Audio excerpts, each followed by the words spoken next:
Hani vur. Çalmırdım. Aslında çalsaydım. Просто bir de işten alsam diyor. Çıkamadım.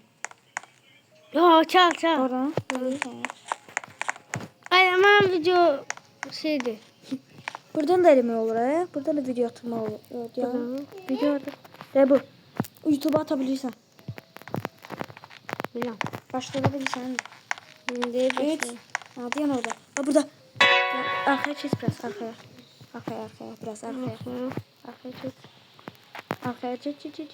Bak bunun düz bak ortasını yandı. Yanma bırak. Bak böyle. Ha bak böyle. Bu tarafa gel. Gözle hadi bir burada gözle sen. Bakın 3. Sesini çıkarma. 3. 2. Cüzü. Buradan kayıt sığınıyor.